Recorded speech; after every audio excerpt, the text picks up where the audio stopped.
बहुत बहुत वेलकम है दोस्तों आज आपको मेरे वीडियो में। और आज मैं आपको बताने वाला हूं मैन्युफैक्चरिंग इंडस्ट्री की 10 बड़ी प्रॉब्लम। और हम तो काम करते हैं सर्विस सेक्टर में। सर्विस सेक्टर एक बहुत बड़े सेक्टर जहां पर आपकी टेंशनें बहुत कम होती है और सबसे ज्यादा टेंशन होती है मैन्युफैक्चरिंग में। ऐसे ही आपकी ट्रेडिंग और आपकी रिटेल ये भी बिजनेस की प्रॉब्लम्स में काफी ज्यादा है। और आज के सिनेरियो में तो आपको मैं बताऊं आपको किस इंडस्ट्री में जाना चाहिए, ये मेरा वीडियो आपको काम आएगा।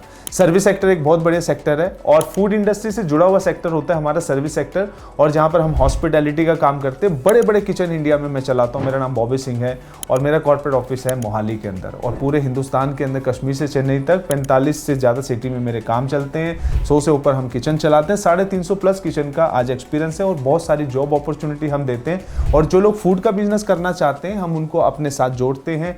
बड़े बड़े हॉस्टल, बड़े बड़े किचन, यूनिवर्सिटीज़ के, कॉर्पोरेट के, हॉस्पिटल के हम उनको देते हैं और वो हमारे साथ पार्टनर बन के अपनी ज़िंदगी में सब वो सपने पूरे करते हैं जो वो चाहते हैं। और देखिए अब डिफरेंस है, आज का वीडियो क्या है, अब डिफरेंस है कि मैन्युफैक्चरिंग की आपको प्रॉब्लम पता चले। मैं 10 आपको पॉइंट बताने वाला हूँ और इसके बाद आपको सर्विस सेक्टर के बारे में समझ आएगा।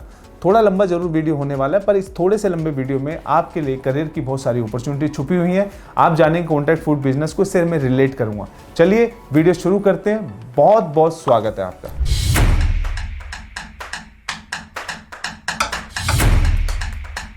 तो पहला मेरा पॉइंट है दोस्तों, बढ़ती कीमतें रॉ मटेरियल की। तो कच्चा रॉ मटेरियल जो है वो मैन्युफैक्चरिंग यूनिट के अंदर एक बहुत बड़ी सरदर्दी बन जाता है। कई बार प्रोडक्शन रुक भी जाता है। तो कच्चा माल नहीं मिलना प्रोडक्शन को रोक देता है और जो हम प्रोडक्ट बना रहे हैं वो महंगा हो जाता है। ये मैन्युफैक्चरिंग की पहली प्रॉब्लम है। तो दूसरा पॉइंट है दोस्तों मेरा, स्किल लेबर की कमी। जो मैन्युफैक्चरिंग यूनिट्स हैं उनकी प्रॉब्लम क्या है फैक्ट्रीज की, कि जब टेक्नोलॉजी आ रही है तो जो हमारी लेबर तो वो टेक्नोलॉजी को नहीं अडॉप्ट कर पाती जल्दी से। तो ये स्किल लेबर की एक बहुत बड़ी दिक्कत आती है। वैसे तो एम्प्लॉयमेंट की तो कमी मैन्युफैक्चरिंग में हमेशा ही रहती है। तीसरा पॉइंट में जो है मशीन ब्रेक डाउन, यानी मशीन का खराब हो जाना। मैन्युफैक्चरिंग यूनिट में जब मशीन खराब हो जाती है तो यहाँ पर प्रोडक्शन भी रुक जाता है, जिससे हमारे खर्चा भी बहुत ज्यादा आता है। तो मशीन का, क्योंकि मशीनरी काम होता है मैन्युफैक्चरिंग में, तो कोई ना कोई प्रॉब्लम आती है। मेंटेनेंस डिपार्टमेंट हमेशा मशीनरी ठीक करने में लगा रहता है। चौथे पॉइंट में सप्लाई चेन की प्रॉब्लम होती है। मैन्युफैक्चरिंग यूनिट को सप्लाई चेन में एक बहुत बड़ी प्रॉब्लम होती है कि हमने जो माल मंगाया वो माल कहीं ना कहीं बीच में रुक जाता है। डिलीवरी जो डेट है, मान के चलते हैं डिलीवरी डेट हमें आज मिलने वाली है, वो 4 दिन लेट हो जाती है। तो हमारी मशीनरी, हमारी प्रोडक्शन रुकी रहती है।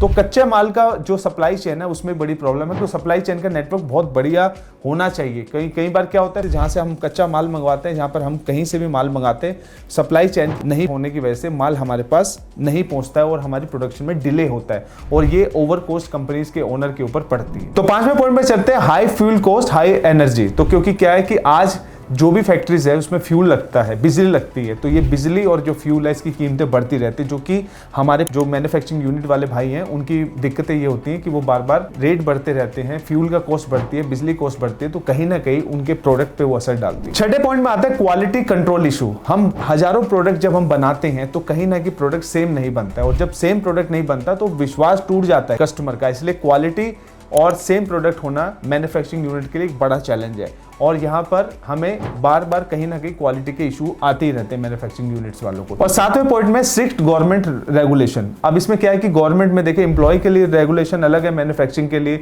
साथ ही गवर्नमेंट के जो कंप्लायंस के इशू हैं वो भी बहुत सारे रहते हैं। इसलिए जो मैन्युफैक्चरिंग यूनिट वालों के लिए यह भी पूरे करना बहुत ज़्यादा, क्योंकि सेफ्टी रेगुलेशन भी पूरे फैक्ट्रीज में बड़ी बड़ी मशीनरी, उनकी SOPs, उनकी सेफ्टी, उनके स्टैंडर्ड को सारे के सारे आपको एज ए गवर्नमेंट की इतनी पॉलिसी को फुल फॉलो करना पड़ता है। ये भी एक बहुत बड़ी प्रॉब्लम है। तो दोस्तों 8वें पॉइंट में है नई टेक्नोलॉजी से तालमेल करना। आज की जो टेक्नोलॉजी है वो थोड़ी सी महंगी पड़ती है। पुरानी मशीन जो लगी हुई है, कंपनी जो मैन्युफैक्चरिंग यूनिट चल रही है पुराने तरीके चल रहे हैं। आज की जो टेक्नोलॉजी है वो महंगी टेक्नोलॉजी है, मशीनरी महंगे, सब कुछ महंगे है। तो ये भी एक बहुत बड़ा चैलेंज है। मैन्युफैक्चरिंग के जो ओनर है, कंपनीज के जो ओनर है, उनके लिए नई टेक्नोलॉजी को खरीदना एक हाई कॉस्ट हो जाता है। तो दोस्तों अगला पॉइंट है, 9वां पॉइंट आता है इन्वेंट्री मैनेजमेंट का। ओवर प्रोडक्शन, अगर माल ज्यादा बना लिया तो रखेंगे कहां और ज्यादा माल की कंजप्शन होगी कहां पर।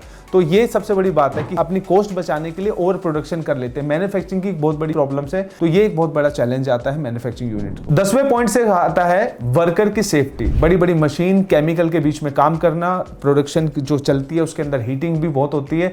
वर्कर की सेफ्टी का चैलेंज जो है वो कंपनीज पे रहते ही रहता है। उनके ऊपर ये प्रेशर है कि माल के साथ साथ जो हम प्रोडक्ट बना रहे हैं वहां पर हमारे वर्कर की सेफ्टी रहे। तो ये बहुत सारे 10 बड़े इशू मैंने आपको बताए। जल्दी मैंने आपको इसलिए क्लियर करे क्योंकि ये हमारी इंडस्ट्री नहीं है, मैन्युफैक्चरिंग हमारी इंडस्ट्री नहीं है। अब बात करते हैं सर्विस सेक्टर की। सर्विस सेक्टर में ये सारी प्रॉब्लम जो आपको मैंने बताई ये नहीं आती प्रॉब्लम, इसलिए जल्दी जल्दी क्लियर करिए। पर कॉन्ट्रैक्ट फूड इंडस्ट्री, एक सर्विस सेक्टर, हॉस्पिटैलिटी, फूड, ये बहुत बड़ी इंडस्ट्री है। बड़े बड़े कॉलेज, बड़े बड़े यूनिवर्सिटी और कैंटीन्स का जो काम है, 5-5 हज़ार, 10-10 हज़ार, 1,000-1,000, 500-500 लोगों को स्कूल में, कॉर्पोरेट में, हॉस्टल में खाना देते हैं। यहाँ पर इतने बड़े चैलेंज नहीं आते। जो प्रोडक्शन होती है हमारी उसी टाइम लग जाती है, कितना बनाना है, कितना खिलाना है, सब एक मेन्यू डिसाइड होता है और शॉर्ट मेन्यू बनता है, वीकली मेन्यू होता है, एक दाल, सब्जी, रायता, सलाद, ये सब बनता है। और रोज जब हमारे कुक और हमारी जो टीम है वो बनाती है और हमें और उसी टाइम खिला देती है, और हमारे साथ जुड़ने वाले लोग बहुत पैसा कमा रहे हैं। सर्विस सेक्टर सुकून देने वाला सेक्टर है। और मैंने ऐसे रिटेल के ऊपर एक बिजनेस बनाया। रिटेल की बहुत सारी प्रॉब्लम थी, तो रिटेल के बिजनेस को भी आप जाके जरूर देखिएगा, मेरा एक जो वीडियो आने वाला है रिटेल वाला भी। और ये मैं आपको बता रहा हूँ कि ये बहुत प्यारी इंडस्ट्री है। कॉन्ट्रैक्ट फूड बिजनेस को करिए। अभी जो 10 बड़ी प्रॉब्लम है बताई ना मैंने आपको, ये बहुत बड़ी प्रॉब्लम है मैन्युफैक्चरिंग की। तो आज का वीडियो मेरा आपके लिए था कि आप अगर कोई बिजनेस शुरू करना चाह रहे हैं तो मैन्युफैक्चरिंग की ये बड़ी प्रॉब्लम को आप कैलकुलेट करके चलिएगा। बिजनेस वही कर रहे हैं जो पुराने, जिनके पेरेंट्स ने या पुराने लोगों ने, जिस फर्स्ट जनरेशन ने, सेकंड जनरेशन ने, वो आज उन सारे सोल्यूशन निकाल के आज फैक्ट्रीज जो हो गई, मैन्युफैक्चरिंग यूनिट को संभाले बैठे। नए आदमी के लिए इम्पॉसिबल है। और जिस तरीके से लड़ाई चल रही है, जिस तरीके से वॉर चल रहे हैं, हर साल कहीं ना कहीं वॉर चलते हैं, और बाहर से जो कि फॉरेन में डॉलर महंगा हो जाता है, ऑयल महंगा हो जाता है, मैन्युफैक्चरिंग के लिए आज तो सबसे बड़ा चैलेंज हो गया। इसलिए साफ सुथरा काम करिए। सर्विस सेक्टर एक बढ़िया काम है।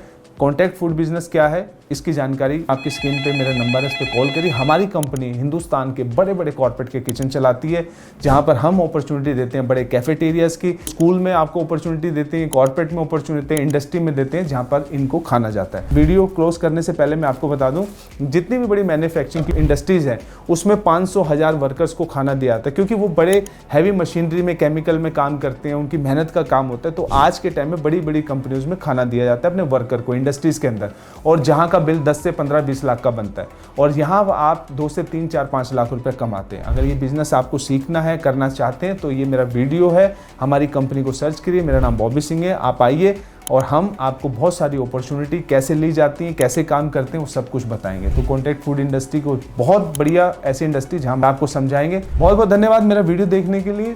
चैनल पे नए हैं, सब्सक्राइब करिए, और कॉन्ट्रैक्ट फूड इंडस्ट्री को और डिटेल में समझने के लिए वीडियो तो आपको लाइक करना ही पड़ेगा। Thank you so much.